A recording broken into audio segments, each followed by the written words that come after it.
CGTN, China Global Television Network.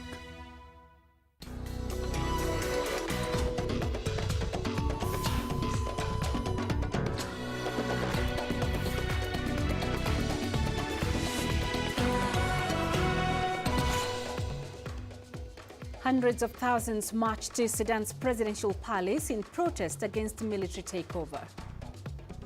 Polls close in Hong Kong for new lawmakers. We get the latest on the ground. And Uganda sets tougher rules for travelers as COVID cases rise.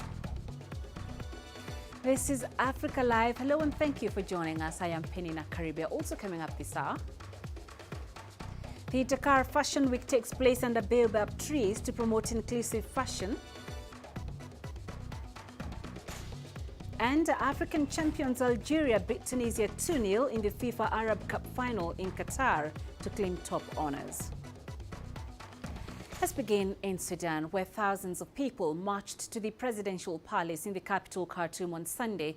The anti-military protesters took to the streets to reject a takeover by the army on October 25th. This is the latest in a series of demonstrations that have been taking place even after Prime Minister Abdallah Hamdok was reinstated in late November. Demonstrations also took place in other cities across the country to mark the third anniversary since the uprising that led to the ouster of former President Omar al-Bashir. Ahead of planned protests on Sunday, security forces had sealed off major roads. No casualties have been reported. However, the Central Committee of Sudanese Doctors says 45 people have been killed since the military takeover. And for the latest, we're joined by Musab Ibrahim, standing by in Khartoum. Musab, some news agencies are reporting that protesters were able to reach the presidential palace. Can you tell us more about Sunday's protests? Yeah, welcome. Today, as we know, it's the great day for the Sudanese people, and it's the third anniversary for all of them. And we know after the procedure was being done in the 25th October, after the General Commander Al-Burhan was making producers, and everyone was rejecting this kind of thing, and everyone wasn't pleased with it. So all the Sudanese people were gathering together and were fighting and asking for the rights and democracy. And all of them, they were rejecting this kind of procedures. And we can see the couple of weeks ago, all the Sudanese people, they used to be in the protest.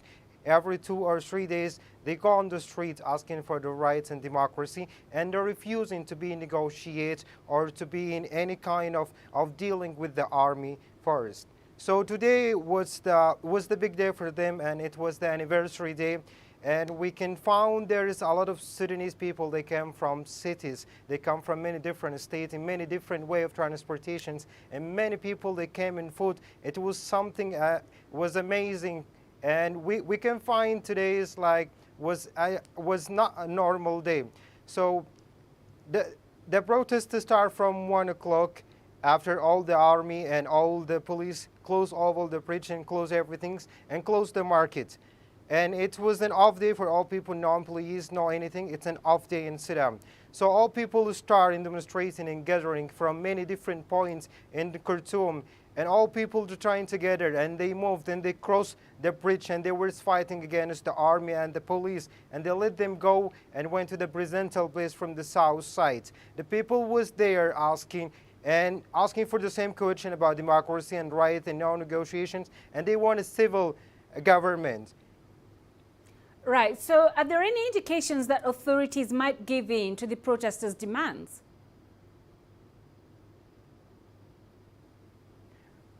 Well, actually, no. We can say the army force was refusing, and the people in the street are refusing anything because they don't want to negotiate with them. They don't want to change them, the policy. They want to do anything. So totally, no one will listen to them, and there's no any sign or a press conference. So we cannot predict anything, but we have to wait until tomorrow, see if there's the press conference from the General Commander and see what's the last things. Back to you in the studio. All right, Musab, we appreciate the update. Thank you very much. Musab Ibrahim, live for us in Khartoum. Voting in a legislative council election has concluded, with vote counting now underway in Hong Kong. It is the first such election after the improvement of the electoral system in the special administrative region under the principle of patriots administering Hong Kong. Our reporter Joe Jiashane tells us more from Hong Kong. Inside the central polling station, staff are busy counting the votes. If work proceeds as planned, results are expected in the wee small hours on Monday.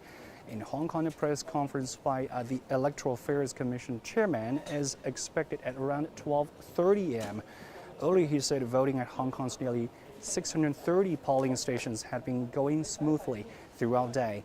Several polling stations didn't open on time because of delays or digital glitches, so the closing time for those was delayed as well. Now, under changes to the city's election system, 90 representatives will fill the Legislative Council or LegCo instead of 70 last time around, and 20 candidates will come from geographical constituencies and 30 from functional constituencies, which are professional or special interest groups. A further 40 have been selected by an election committee, and the Hong Kong and Chinese central government reformed the electoral system this year to ensure what they call patriots administrating Hong Kong, following violent protests in 2019. Now, candidates were approved by an eligibility review committee, and Hong Kong's top leaders urged people to come out to vote. And now here at the central polling station, we're waiting for the results to be announced. Aid agencies are calling for more support from international donors to try and mitigate the devastation brought about by flooding in parts of South Sudan. In areas around Bentiu town in the north of the country, authorities say relentless flooding has left more than 90% of the population of the entire state homeless and their livelihoods washed away. CGTN's Patrick Oyet reports from Bentiu. More people keep arriving in Bentiu town from villages overrun by floods. Their homes have been washed away. Crops are underwater and food is scarce here. Livestock have died in the floods. The few domestic animals that have survived are dying because of lack of what to eat. Aid agencies say they are overwhelmed and are asking for more support from international donors. The entire population of Unity State in the northern part of South Sudan now depends on food aid. Women, the elderly, and children are the most affected. We are suffering. We have nothing now. We used to have farms in this place. We used to have enough food, but we are now surrounded by water. We only have little goods coming here by canoes. Schools are also flooded. Children are now studying under a few trees that have not yet been submerged by water. Our hope is that children have to continue with their study regardless of the situation that they are in. Even though if they are in the middle of this crisis, children have to go to school. They have to have access to continue with their learning. Whether they are in middle of the water or the crisis, they have to continue with their study. The UN says more than 2 million people may not have access to basic health services. 200,000 women and children already acutely malnourished will be at further risk. Patrick Oyet, CGTN, Bentiu, South Sudan. It's coming up to 9 minutes into the hour. You're watching Africa Live. Let's take a break. Coming up. The death toll from Typhoon Rai rises to over 100, with hundreds of thousands displaced in the Philippines. And Uganda sets tougher rules for travelers as COVID cases rise.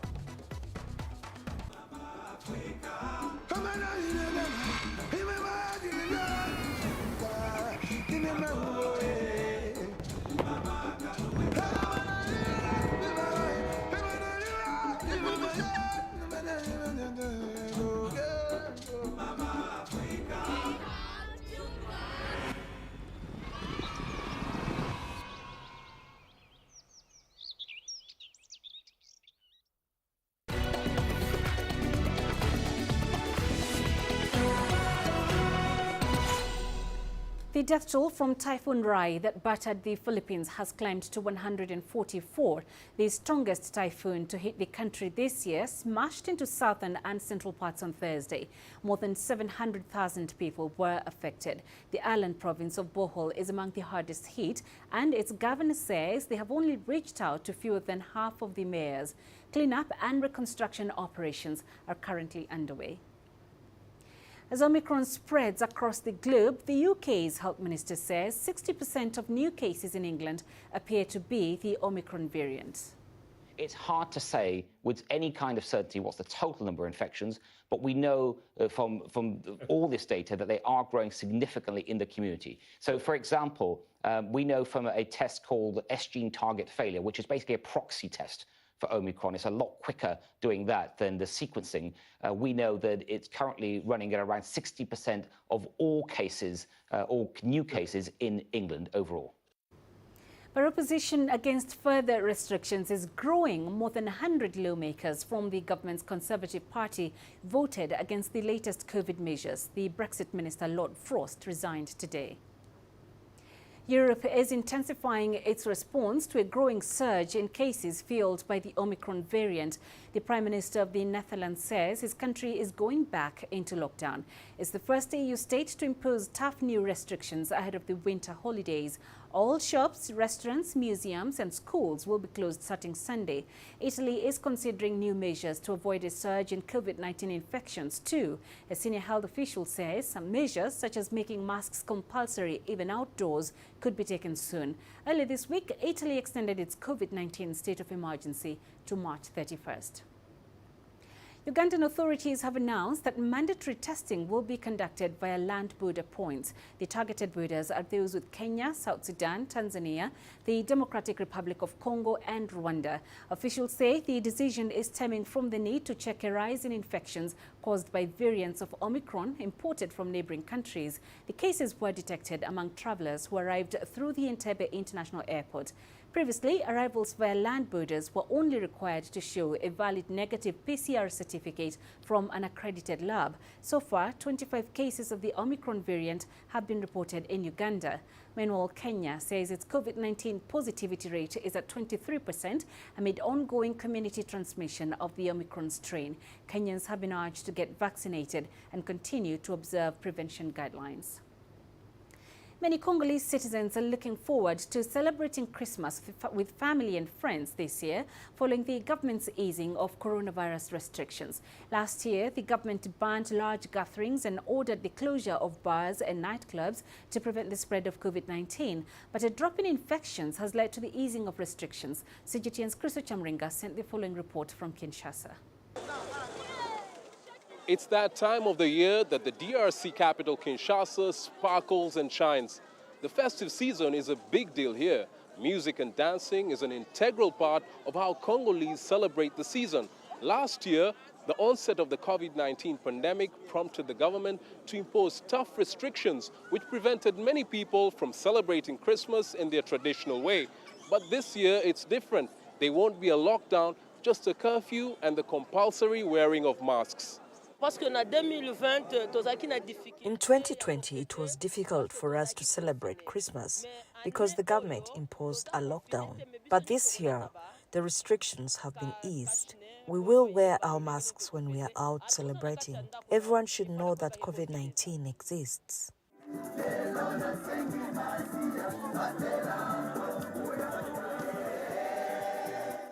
The government has urged the public to maintain social distancing and respect a curfew it imposed to curb the spread of COVID-19. That comes on the heels of a recent announcement by the Health Ministry about the circulation of the Omicron variant across the country. For many Congolese, the news of the fast-spreading variant will not deter them from going out to spread the Christmas cheer. So whether it's Omicron or whether it's something else, now I'm talking like quinoa, we're all going to die for something. So we're going to celebrate with or without precaution. The DRC has recorded more than 67,000 COVID-19 cases and over 1,100 deaths since last year. The pandemic has spread to all the 26 provinces across the country. A lot of misinformation about the pandemic has led to widespread skepticism about COVID vaccines. But what's without doubt is that thousands of Congolese citizens are preparing to put on their dancing shoes and celebrate this year's festive season. Chris Chamringa, CGTN, Kinshasa, Democratic Republic of Congo. The Tanzanian government has explained the recent spread of flu, headaches and fevers that have triggered fears of the advent of the fourth wave of COVID-19 in the country. This comes at a time when an increasing number of countries around the world are detecting more cases of the new variant Omicron. CGTN's Isaac Lukando has more. The Tanzanian government says a recent rise in flu and fever cases in the country is not coronavirus related. It's urging the public to be calm as doctors in the country report treating such patients over the last 2 weeks. Officials have instead attributed the recent spike in cases to weather changes. Tanzania is yet to release the latest COVID-19 figures, but the country's prime minister insists that there are no cases of the latest variant, Omicron. The Ministry of Health should explain this. A fourth wave has not entered Tanzania, and we do not have a single Omicron patient. Many people pass through here since we have an international airport, but it's just not the case. Despite not having a single case of the new variant, the government says it is monitoring the situation closely. With only 2% of Tanzanians vaccinated against COVID-19, some doctors believe this may be contributing to rising alarm among members of the public. The situation is complicated further by recent reports that suggest many Tanzanians are relaxed about seeking medical attention when it comes to COVID-19. With cases of the latest COVID-19 variant rising around the world, the government here is urging the public to be vigilant. According to official figures, Tanzania has had around 26,000 infections and 734 coronavirus-related deaths reported in the country since the COVID-19 pandemic began. Isaac Lukando, CGTN, Dar es Salaam. The just concluded 19th edition of Dakar Fashion Week this year centered on promoting inclusiveness and sustainability in fashion. The three-day event was once again held in the midst of a baobab forest in keeping with COVID-19 restrictions, as told by CGTN's Joy Kiruki-Juma. Outside Senegal's capital, Dakar, the setting is towering baobab trees. A fashion event with a difference. On the catwalk, 20-year-old Najiba Samuel captured the audience's attention. Samuel was born with cerebral palsy. She was the first of 24 models of all shapes and sizes to take to the runway. I want to show other disability kids they could do it too, and around the world too. Like, I want to prove to other disability kids, you're not your disability, you're just you. And you're perfectly normal just the way you are. The event featured designers from across Africa. It is one of Africa's longest-running fashion exhibitions. Known by her brand name Adama Paris, Ndiaye, who is also the founder of the fashion event, routinely attaches progressive themes. I don't want to live with fashion as the European diktat tells us to. I don't want to do that anymore. I want women who represent so many different things, more than just bodies. Of course, there will always be models, beautiful ones, but I want to be able to give room to other women, to different women and to androgynous men. So I want to show a lot of things that will shake things up a bit, but I think that's my responsibility. According to a 2015 study from the Ellen MacArthur Foundation, textile production generates 1.2 billion tons of carbon emissions annually. Should current rates continue, the study shows the industry could account for more than a quarter of global emissions by 2050. To combat this, the Dakar Fashion Week solely promotes locally manufactured designs.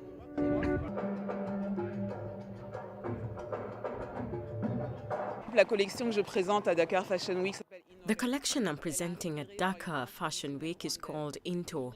It's inspired by a traditional Rwandan dance, and I've only used fabric made in Africa, so either hand-woven or naturally hand-dyed or industrial, but still made in Africa. To see all these talents present their creations, especially at the level of Senegal, it is really a pleasure, and I know that at the next edition I will be there. The three-day event is meant to remind attendees of the fashion world's responsibility to operate in a sustainable way. Joy Kiruki Juma, CGTN. You're watching Africa Live. Coming up in sports. African champions Algeria beat Tunisia 2-0 in the FIFA Arab Cup final.